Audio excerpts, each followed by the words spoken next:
ٹھیک ہے السلام علیکم. رک. کیا ہوا؟ دوستو احمد رضا بھائی، ہاں بھائی. میلاد النبی مبارک ہو آپ کو. ارے بھائی میلاد نے عید میلاد النبی مبارک. ہاں بڑکا. تو یہ بتاؤ میاں کہ حضرت عیسیٰ کے حواریوں کے لیے جس دن دسترخوان نازل ہو آسمان سے، وہ دن حضرت عیسیٰ کے حواریوں کے لیے عید کا دن ہو سکتا ہے، تو جس دن ہمارے مصطفیٰ کریم نعمت عظمیٰ ہمیں ملے وہ دن عید کا کیوں نہیں ہو سکتا؟ کیوں نہیں ہو سکتا؟ اور بسم اللہ الرحمن الرحیم وصلی اللہ تعالی علیہ وسلم. سامعین محترم، اسکرین پر جو 3 لوگ آپ کو نظر آ رہے ہیں یہ مسلکاً بریلوی ہیں. تینوں لوگ ساتھ میں مل کر ویڈیو بناتے ہیں. ان میں سے کوئی ایک دیوبندی بن جاتا ہے اور پھر کوئی چھوٹی موٹی سوال کر کے خود ہی جواب دے کر یہ سمجھتا ہے کہ میں نے مسئلے کا حل کر دیا. دیکھیں آج یہ کس طرح جواب دے رہا ہے سورہ مائدہ کی آیت سے استدلال کر کے. تو خلاصہ ان کا یہ ہے کہ اس آیت سے معلوم ہوا کہ جس تاریخ میں نعمت عطا ہوئی ہو اس کو عید بنانا جائز ہے، اور ہمارے اصول میں یہ طے ہو چکا ہے کہ گزشتہ امتوں کی شریعتیں اگر حق تعالی ہم پر نقل فرما کر انکار نہ فرمائیں تو وہ ہمارے لیے حجت ہے، اور یہاں کوئی انکار نہیں. مطلب یہ ہے کہ ہم بھی خوشی منا سکتے ہیں، یہاں پر ہمارے لیے تو منع ہے نہیں. پس معلوم ہوا کہ عطائے نعمت کی تاریخ، جس تاریخ کو کوئی نعمت عطا ہوتی ہے اس کو عید بنانا جائز ہے.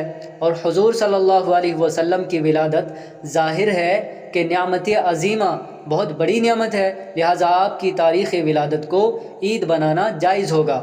دیکھیں سمجھ میں آ گیا ہوگا آپ کو. اس کا جواب یہ ہے کہ یہ ضروری نہیں ہے جس جگہ پر کوئی امر منقول ہو اسی جگہ پر اس کا منع بھی لکھا ہو، یہ ضروری نہیں. جس طرح وَإِذْ قُلْنَا لِلْمَلَائِكَةِ اسْجُدُوا، اس آیت میں سجدہ تعظیمی کو جائز قرار دیا گیا، لیکن ہماری شریعت میں منسوخ ہو چکا. لیکن یہاں اس آیت میں انکار منقول نہیں ہے، اس کے لیے دوسرے دلائل ہیں. اسی طرح یہاں سمجھیے کہ جو آیت و احادیث ہم نے عید بنانے کی ممانعت میں اپنے دلائل میں بیان کی ہے وہ اس پر انکار کے لیے کافی ہیں. یہ جواب تو اس تقدیر پر ہے جبکہ آیت کے معنی یہی ہو جو استدلال کرنے والے نے بیان کیا ہے.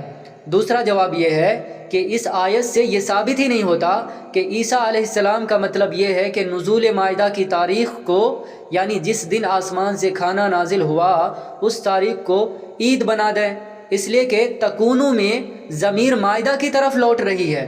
پس معنی یہ ہے کہ تکون المائدۃ سرورا لنا، یعنی وہ مائدہ یعنی دسترخوان کھانا ہمارے لیے سرور یعنی خوشی کا باعث ہو جائے. عید کے معنی سرور خوشی کے ہیں. ہر جگہ عید بقرعید مراد نہیں. کسی مفسر نے بھی اس کا ترجمہ اس طرح نہیں کیا، بلکہ عید کا اطلاق مطلق سرور خوشی پر بھی آتا ہے. یہ کیا ضروری ہے کہ جہاں کہیں لفظ عید آئے اسے عید میلاد النبی ہی مراد ہو؟ اگر اس طرح استدلال درست ہو جائے تو قرآن کریم میں ایک اور آیت ہے، الیوم اکملت لکم دینکم واتممت علیکم نعمتی. ایک یہودی نے حضرت عمر رضی اللہ تعالیٰ عنہ سے کہا کہ اگر یہ آیت ہم پر نازل ہوتی تو ہم اس دن کو عید بنا لیتے. حضرت عمر رضی اللہ عنہ نے جواب دیا کہ یہ آیت عید ہی کے دن نازل ہوئی ہے، یعنی یوم جمعہ اور یوم عرفہ ذی الحجہ کی 9 تاریخ کو نازل ہوئی ہے. اور ترمذی میں ہے کہ حضرت ابن عباس رضی اللہ عنہ نے اس آیت کی تفسیر میں فرمایا ہے نزلت فی یوم جمعہ و یوم عرفہ، یہ آیت عرفہ اور جمعے کے دن نازل ہوئی. یہ حدیث کا مضمون ہے. اس حدیث سے استدلال اس طرح ہو سکتا ہے کہ حضرت عمر اور حضرت ابن عباس رضی اللہ عنہ نے عید بنانے پر انکار نہیں فرمایا.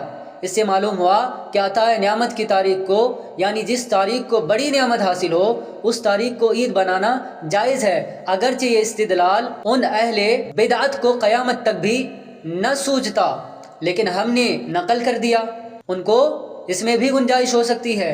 اس کے 2 جواب ہیں. ایک تو جواب یہی ہے کہ تم جو یہ کہتے ہو کہ انکار نہیں کیا، تو کیا یہ ضروری ہے کہ انکار یہی منقول ہو؟ دوسرا جواب یہ ہے کہ وہ شخص مسلمان نہ تھا، یہودی تھا. اس کو خاص طور پر الزامی جواب دیا کہ ہمارے یہاں تو پہلے سے عید ہے، بلکہ اس جواب سے خود معلوم ہوتا ہے کہ عید بنانا جائز نہیں. یعنی حضرت عمر رضی اللہ عنہ کا مطلب یہ ہے کہ ہماری شریعت میں چونکہ تعیید یعنی اپنی طرف سے عید بنانا جائز نہیں، اس لیے ایسے عوارض سے ہم کسی دن کو اپنی طرف سے عید بنا نہیں سکتے، مگر خدا تعالیٰ نے پہلے ہی سے اس دن کو عید بنایا۔